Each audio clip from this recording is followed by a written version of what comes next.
We are counting down right now. We are roughly 3 days and about 20 hours away from a walk for a cause this weekend. It is the 2025 Walk for Epilepsy. It's Saturday morning and it's over at Butler University on the campus there. A beautiful place for a walk, and there's still time for you to join in and participate.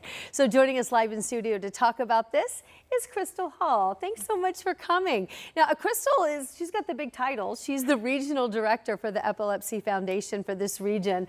We're grateful to have you here. I know events like this are so important for fundraising and awareness. So tell us, what is the purpose overall of your big event Saturday morning? The purpose is to bring connection to those living with epilepsy and those who are advocates for those living with epilepsy, to bring them together, to have that connection, to understand, to raise funds for our advocacy, for our research, and the things that we do for programs.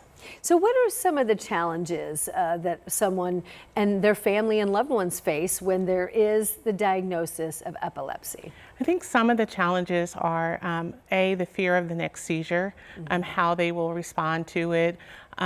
Also just the stigma behind epilepsy and being able to share with others and others not knowing how to help them. And how will some of the money that you're raising this weekend be used and funneled back to the community?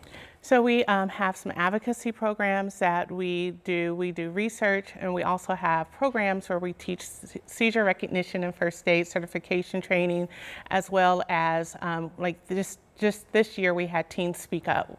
And so those funds go back to helping those people to be able to do that and to be able to get the programmings that we do for free and things like that. Yeah. So I looked it up and I saw there's about 68,000 people in Indiana that are diagnosed with epilepsy. That was a higher number than I expected. I was surprised by that. I mean, we're encountering people all the time that are living with this diagnosis. Yeah, so 68,000 people in the Indiana area, which actually is probably even more than that. And those are the active numbers that we know, but 1 in 26 will be diagnosed with epilepsy in their lifetime, and 1 in 10 will have a seizure in their lifetime.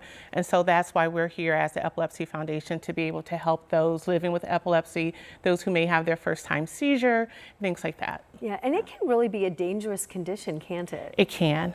Yes, and so there's a lot of concern for people to realize the risk and make sure that they've got loved ones nearby and that they're monitoring as best as possible. Absolutely. And it can interfere with someoe's ability to get to and from work. It can, and ability to drive, depending on how many seizures they're having. They may not be able to drive. They may not be able to work, depending, but that's why we're here again, so that we can bring that awareness and understand that people can drive, people can work. People with epilepsy is just knowing how to help them and to support them in their time. Yeah, the education is so key. Yes. So if you want to join this community, this walk it's about a mile and a half. You can do 2 laps and make it up to 3 miles if you want. Sean's giving a pretty good thumbs up for the weather on Saturday morning.